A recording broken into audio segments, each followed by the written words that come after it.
Hello, नमस्कार दोस्तों। एक बार फिर आपका स्वागत है मेरे चैनल क्यूब में। काफ़ी टाइम से मैंने कोई वीडियो नहीं डाली, पर अब यहाँ से ये वीडियोस कंटिन्यू सैटरडे संडे को आपको मिलेंगी,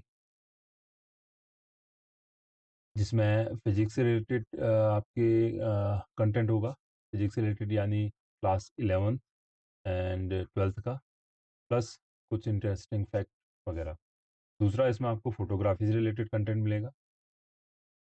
तो चलिए शुरू करते हैं। आज के इस लेसन में हम देखेंगे, क्लास 11 से हम स्टार्ट करते हैं। इसे आप पहला लेसन मान के चलिए। क्लास 11 से हम स्टार्ट करते हैं और इसमें हम फंडामेंटल क्वांटिटीज़ यानी मूल राशियां जो हैं उनको हम पढ़ेंगे कि वो क्या हैं, कैसे हैं, उनकी यूनिट्स क्या हैं और उनके डायमेंशंस क्या हैं और डायमेंशन का यूज़ क्या है। ये सब हम आज देखेंगे। तो चलिए शुरू करते हैं। सबसे पहले हम जानते हैं, जब किसी भी क्वांटिटी को हमें मेज़र करना है तो मेज़र करने के लिए हमें उसमें दो चीज़ों की ज़रूरत होती है। जैसे किसी भी चीज़ का अगर हमें लेंथ मेज़र करनी है तो लेंथ को हम ऐसे डिनोट करते हैं, length is equal to 20 metres. इसमें दो चीज़ें हैं। पहली चीज़ उसकी न्यूमेरिकल वैल्यू, दूसरी चीज़ उसका यूनिट यानी मात्रक। ये है न्यूमेरिकल वैल्यू और ये है इसका मात्रक। जनरल में जो न्यूमेरिकल वैल्यू है ये इन्वर्सली प्रोपोर्शनल होता है यू के, यानी व्युत्क्रमानुपाती होता है। कहने का मतलब ये है कि जैसे जैसे आपकी यूनिट बड़ी होगी तो उसका जो न्यूमेरिकल मान है, न्यूमेरिकल वैल्यू है, वो कम होती जाएगी। इसको हम समझ सकते हैं जैसे कि यही है। लेंथ हमारी है 20 मीटर्स। इसको अगर हम सेंटीमीटर में लिखें तो ये हो जाएगी आपकी 2000 सेंटीमीटर्स। तो हम देख रहे हैं जैसे ही हमारी जो यूनिट है वो बड़ी से छोटी हुई तो हमारा जो उसकी न्यूमेरिकल वैल्यू है वो काफ़ी बढ़ गई। और उसके उलट अगर हम 2000 सेंटीमीटर को मीटर में कन्वर्ट करेंगे तो यहाँ से ये हो जाएगा। और इसमें हम जो देख रहे हैं कि जो इसकी न्यूमेरिकल वैल्यू है कम हो गई है। कम क्यों हुई है? क्योंकि इसकी जो यूनिट है वो बड़ी हो गई है।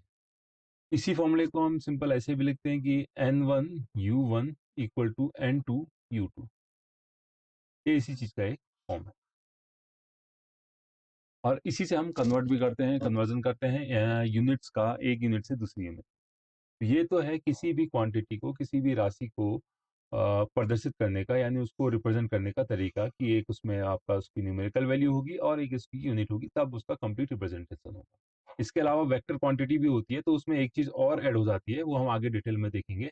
तो जैसे फोर्स है तो फोर्स को हम 20 न्यूटन्स ये तो लिखते ही लिखते हैं, बट ये भी अनकम्प्लीट है। इसमें आपका न्यूमेरिकल वैल्यू है, इसमें आपकी यूनिट है, और तीसरी चीज़ इसमें इसकी डायरेक्शन भी हमें शो करनी पड़ती है कि इसकी डायरेक्शन किस डायरेक्शन में होगी। तो ये भी चीज़ इसमें ऐड होती है, तब जाके ये कंप्लीट इसका रिप्रेजेंटेशन होता है। जनरल में हमारे केवल दो चीज़ों से इसका हमें वैल्यू पता चल जाती है, न्यूमेरिकल वैल्यू और उसकी यूनिट। अब फिजिकल क्वांटिटीज होती कौन कौन सी हैं? सिंपल में जो फंडामेंटल क्वांटिटीज हैं वो 7 होती हैं। उसके अलावा दो पूरा क्वांटिटीज भी होती हैं, वो भी हम देखेंगे। 7 में से आप 5 तो अच्छे से अभी कर लेंगे, बाकी जो दो हैं वो आगे की क्लासेस में सिर्फ करेंगे, और उसमें से एक जो है वो केमिस्ट्री में आती है। तो देखते हैं जो 7 क्वांटिटीज हैं वो कौन कौन सी हैं। 7 क्वांटिटीज में सबसे पहले वो है जिसे हम डायरेक्ट मेजर कर सकते हैं। ऐसी क्वांटिटीज को हम फंडामेंटल क्वांटिटीज यानी मूल राशियां बोलते हैं। इन राशियों से और राशियां भी बनती हैं, वो नेक्स्ट स्लाइड में देखेंगे। सबसे पहले मूल राशियां यानी फंडामेंटल क्वांटिटीज सबसे पहले आती है। इसमें आता है आपका लंबाई, लेंथ। लेंथ को हम एल से रिप्रेजेंट करते हैं और इसकी जो यूनिट है, हम सिंपल अभी एसआई यूनिट की बात करेंगे। इसके अलावा और सिस्टम भी होते हैं यूनिट के, वो हम फिर देखेंगे। तो इसको हम मीटर से रिप्रेजेंट करते हैं। मीटर के अलावा सेंटीमीटर, किलोमीटर, वो चीज़ें भी हैं। लेंथ में आपका और क्या क्या इंक्लूड हो जाएगा? लेंथ में आपका लेंथ इंक्लूड होगा, ब्रेथ, हाइट, डेप्थ या डिस्प्लेसमेंट, ये सभी चीज़ें जितनी भी टाइप की हैं, एक्स अगर हम कहीं पर डिस्टेंस मेजर कर रहे हैं, वाई, ये सभी आपका लेंथ में इंक्लूड हो जाएगा। दूसरा चीज़ जो है वो है मास। मास को हम एम से रिप्रेजेंट करते हैं और इसकी जो एसआई यूनिट है वो है किलोग्राम। मास हम ऐसे समझ सकते हैं जैसे कि कोई आपका ऑब्जेक्ट है, ऑब्जेक्ट के इनसाइड कितना मैटर प्रेजेंट है, चाहे वो क्यूब है या कोई और चीज़ें हैं, तो उसके इनसाइड कितना मैटर प्रेजेंट है, ये उसके मास से रिप्रेजेंट होता है। इसको हम वेट से भी रिलेट करते हैं। इसी से हम उस सब्जेक्ट का या उस ऑब्जेक्ट का हम वेट भी फाइंड करते हैं। तो मास एम, एसआई यूनिट किलोग्राम। तीसरी जो सबसे फंडामेंटल यूनिट है वो है टाइम। टाइम को हम कंटिन्यूसली मेजर कर सकते हैं, डायरेक्ट मेजर कर सकते हैं। टाइम को हम स्मॉल टी से रिप्रेजेंट करते हैं, और इसकी जो एसआई यूनिट है वो है सेकंड। टाइम तो आपको पता ही है। चौथी चीज़ है वो है हमारा टेम्परेचर।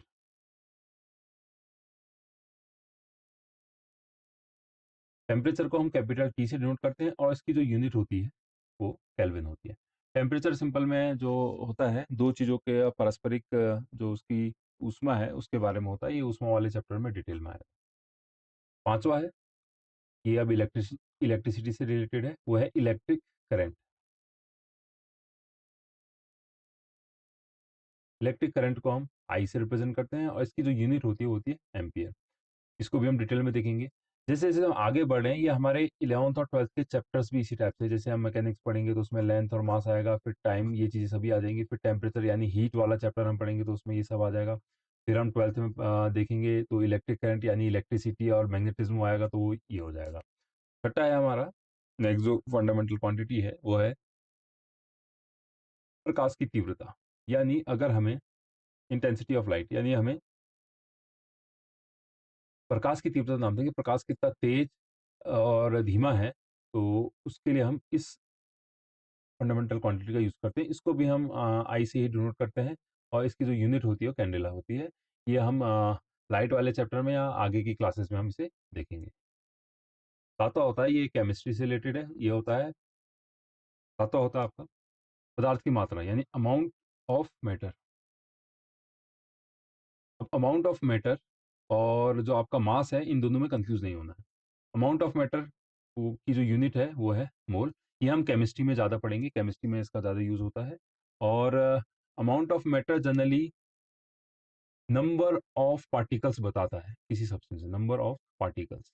पार्टिकल्स कहने का मतलब, पार्टिकल्स से यहाँ पे मतलब एटम से है, या फिर हमारा जो मॉलिक्यूल है उससे है। कहने का मतलब अगर हम ए वन मोल की बात करें तो वन मोल में एन ए यानी इसे बोलते हैं Avogadro number, that is 6.022 into 10⁻23। तो अगर हम कह रहे हैं एक मोल है किसी भी चीज़ का, जैसे एक मोल अगर हम बोलें कि एक मोल सोडियम है हमारे पास, तो एक मोल सोडियम का कहने का अर्थ ये है कि एक मोल सोडियम में हमारे सोडियम के 6.022 गुणा 10⁻23 एटम्स होंगे। ऐसी अगर मैं कहूँ एक मोल NaCl है या फिर नमक है, तो NaCl है, तो इसका मतलब भी यही है कि एक मोल NaCl में 6.022 गुणा 10⁻23 आपके इसके मॉलिक्यूल्स होंगे। और इसी की जगह पर इसका हम वेट की बात करें तो वेट या फिर मास की बात करें तो इसका मास इससे डिफरेंट होगा। मास क्या शो करता है, मास इसका वन मोल सोडियम में जो उसका एटॉमिक वेट है, तो इसका एटॉमिक नंबर होता है 11, तो 22 मेरे ख्याल से होता है, तो 22 ग्राम। 22 ग्राम जब हम सोडियम की बात करेंगे तो वो होगा वन मोल, और वन मोल में आपके इतने इसके एटम्स होंगे। और ऐसे ही NaCl के लिए हम ये चीज़ फाइंड कर सकते हैं। तो इसको हम डिटेल में बाद में देख सकते हैं, या फिर हम आगे के चैप्टर में देखेंगे, या केमिस्ट्री में हम इसे जानते हैं। ये थी हमारी 7 फंडामेंटल क्वांटिटीज। इसमें से ये जो स्टार्टिंग की 5 हैं, ये 5 आपको अच्छे से कर लेनी है, क्लास 11th के लिए भी और 12th के लिए भी। बाकी जो 2 हैं वो जहाँ पे आएंगी वहाँ पे आप अच्छे से उसे कर सकते हैं। तो हम जो भी डायमेंशन वगैरह देखेंगे वो इन्हीं 5 का देखेंगे, और जो यूज़ होती हैं वो भी ये स्टार्टिंग में आपकी ज़्यादा यूज़ होंगी। जहाँ पर पर्टिकुलर इनकी बात होगी तो वहाँ पे ये यूज़।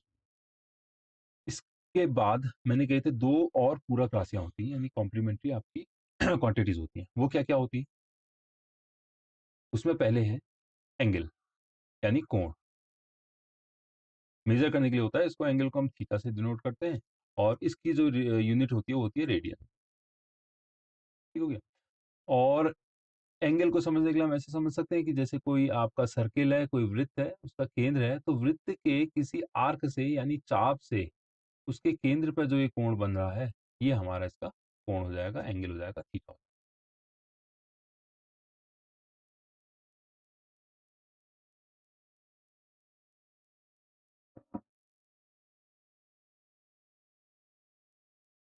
सेकंड जो है वो है सॉलिड एंगल, हिंदी में बोलते हैं हम इसे घनकोण। सॉलिड एंगल का कॉन्सेप्ट थोड़ा इसमें आपको नया लगेगा क्योंकि आपने पहले पढ़ा नहीं है। इसको हम डिनोट करते हैं ओमेगा से। ओमेगा डब्ल्यू नहीं है, स्मॉल डब्ल्यू भी नहीं है, जैसे कि आप कैपिटल डब्ल्यू हो गया, स्मॉल डब्ल्यू आप ऐसे शो करते हैं, बट ओमेगा जो है एक ग्रीक वर्ड है, तो इस टाइप से बनता है। तो इसे आप देख लीजिएगा, बुक में देख लीजिएगा प्रॉपर कैसा है। सॉलिड एंगल, और इसका जो यूनिट है वो स्टेरेडियन होती है, और इसको समझने के लिए हम ऐसे समझ सकते हैं, जैसे ये आपका जो रेडियन है एंगल है वो आपका 2D है। तो जो स्टेरेडियन सॉलिड एंगल है, जैसे घन कोण नाम से पता चल रहा है सॉलिड है, तो ये आपका 3D है। 3D में कैसे समझ सकते हैं, जैसे कि आपका कोई स्पेयर है यानी गोला है, गोले का भी केंद्र होता है, गोले के पे आपने कोई सरफेस लिया, इस पे यहाँ पे कोई पृष्ठ लिया, तो पृष्ठ से इसके केंद्र पे जो ये कोण बन रहा है, इसको हम घन कोण कहते हैं। डिनोट इसे हम ओमेगा से करें। बाकी इसकी जरूरत जहां पर होगी हम उसे आगे डिटेल में पढ़ेंगे। तो ये तो थी 7 फंडामेंटल क्वांटिटीज और 2 और पूरक राशियां और उनकी यूनिट्स। आगे बढ़ते हैं और जानते हैं इनकी डायमेंशंस के बारे में, डायमेंशन क्या क्या होती हैं, कैसे डिनोट करते हैं। लेकिन उससे पहले हम जानेंगे व्युत्पन्न राशि के बारे में, यानी ड्राइव्ड क्वांटिटीज के बारे में। ड्राइव्ड क्वांटिटीज क्या होती है? 7 तो हमारी फंडामेंटल क्वांटिटीज थी और 2 हमारी पूरक राशियां थी। लेकिन इसके अलावा और राशियां भी होती हैं, बहुत सारी राशियां होती हैं जो इनसे मिलकर बनी होती हैं, तो उनको हम ड्राइव्ड यूनिट्स यानी व्युत्पन्न राशियां बोलते हैं। सबसे पहले इसमें हम देखते हैं एरिया यानी क्षेत्रफल। एरिया का जो फॉर्मूला होता है, जैसे रेक्टेंगल के लिए अगर हम बात करें, तो ये रेक्टेंगल के लिए एरिया होता है, ये अगर लेंथ है, ये ब्रेथ है, ये होता है लेंथ इंटू ब्रेथ। तो दो टाइप की लंबाई को कंबाइन करके एक नई हमारी राशि, एक क्वांटिटी बन गई है। तो ये जो राशि है इसे हम बोलते हैं ड्राइव्ड यूनिट यानी व्युत्पन्न, ड्राइव्ड क्वांटिटी यानी व्युत्पन्न राशि। ऐसे ही वेलोसिटी, वेलोसिटी इक्वल टू होता है डिस्प्लेसमेंट अपॉन टाइम। तो यहाँ पर डिस्प्लेसमेंट जो कि लेंथ का ही आपकी एक फॉर्म है, और टाइम जो कि एक फंडामेंटल क्वांटिटी है।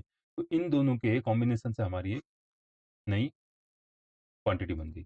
इसके बाद अगर हम देखें तो एक्सलेशन, ए से डिनोट करते हैं, तो एक्सलेशन होता है चेंज इन वेलोसिटी, वेलोसिटी को हम वी से डिनोट करते हैं, change in velocity upon time. तो यहाँ पे क्या है, एक ड्राइव्ड यूनिट जो कि ये थी, और एक फंडामेंटल यूनिट, एक ड्राइव्ड क्वांटिटी और दूसरी आपकी फंडामेंटल क्वांटिटी टाइम।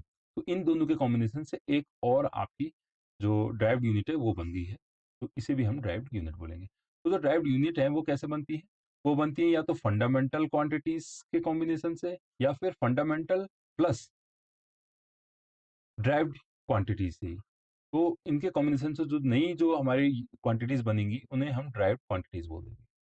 अब डायरेक्ट क्वांटिटीज तो आ गई, तो इनकी यूनिट्स भी होंगी। तो जैसे एरिया है, जैसे हमने ये देखा, तो एरिया अगर हम देखें तो एरिया की अगर हम यूनिट फाइंड करें, एरिया का यूनिट, यूनिट ऑफ एरिया, तो मात्रा अगर हम निकालें, तो मात्रा निकालने के लिए कुछ नहीं, बस हमें इसका फॉर्मूला, इसका सूत्र पता होना चाहिए। तो लेंथ, लेंथ हो जाएगी आपकी, लेंथ का होता है मीटर, और जो ब्रेथ है वो भी क्या होता है, मीटर। तो metre into metre, that will be metre square. ऐसे अगर हम वेलोसिटी का देखें, तो यूनिट ऑफ वेलोसिटी, तो वेलोसिटी की जो यूनिट है, इसको v इक्वल टू नहीं लिख सकते क्योंकि वो यूनिट है। तो वेलोसिटी डी यानी डिस्प्लेसमेंट, तो वो होता है मीटर में, अपॉन टी जो कि टाइम होता है, अपॉन टी। तो ये हो जाएगा, इसको शॉर्ट में ऐसे लिखते हैं, मीटर टी नहीं होगा, सॉरी, ये टी नहीं होगा, ये होगा मीटर तो आपका लेंथ का हो गया, और टी टाइम, टाइम का हो जाएगा आपका सेकंड। तो ये हो जाएगा मीटर पर सेकंड, इसे ऐसे लिखते हैं। ऐसे मीटर सेकंड माइनस 1 भी लिख सकते हैं। एक्सलेशन, ऐसे ही जो यूनिट है एक्सलेशन की वो है del v upon del t, यानी डेल वी की यूनिट, डेल वी की यूनिट वही होगी जो वेलोसिटी की होगी, चेंज, चेंज इन वेलोसिटी है, तो जो वेलोसिटी की यूनिट है वही इसकी भी होगी। तो ये है metre second minus 1 upon t, time, time की हो जाएगी सेकंड। तो इसे कंबाइन में देखें तो इसे लिख सकते हैं मीटर सेकंड माइनस 2, या फिर इसे ये भी लिखते हैं कभी कभी मीटर सेकंड, मीटर पर सेकंड स्क्वायर। तो ऐसे ही अलग अलग जितनी भी ड्राइव्ड यूनिट्स हैं, फोर्स है, वर्क है, पावर है, काइनेटिक एनर्जी है, पोटेंशियल एनर्जी है, तो सभी की हम इस टाइप से यूनिट्स फाइंड कर सकते हैं। इसमें कहीं पे आपको कोई दिक्कत हुई तो आप कमेंट बॉक्स में कमेंट करके मुझसे पूछ सकते हैं, तो मैं उसकी डिटेल वीडियो नेक्स्ट डाल दूंगा। ये हो गई ड्राइव क्वांटिटीज। तो ड्राइव क्वांटिटीज के बाद अब आगे बढ़ते हैं डायमेंशंस में। तो डिफरेंट जो आपकी फंडामेंटल क्वांटिटीज हैं उनकी डायमेंशंस भी होती है, फिक्स है। डायमेंशन को लिखने का तरीका ये है कि आप सबसे पहले बड़े कोष्ठक यानी बिगर ब्रैकेट की यूज करेंगे, उसके इनसाइड जो उसके डिनोशन है, जो नोटेशन है, वो हम इसमें लिख देते हैं। और जब ड्राइव यूनिट्स की लिखते हैं तो उसको सिंगल ब्रैकेट में ही लिखते हैं, ये नहीं कि अलग अलग मल्टीपल ब्रैकेट्स में लिखते हैं। तो स्टार्ट करते हैं सबसे पहले लेंथ से। तो लेंथ की जो यूनिट होती है वो तो आपकी होती है मीटर, और इसकी जो डायमेंशन होती है एल। सेकंड, मास यूनिट आप जानते हैं किलोग्राम, और इसको जब डिनोट करते हैं तो हम इसे एम से डिनोट। थर्ड, टाइम, टाइम की होती है सेकंड, सेकंड को हम कैपिटल टी टाइम, मेनली हम इनको यहाँ से लेते हैं।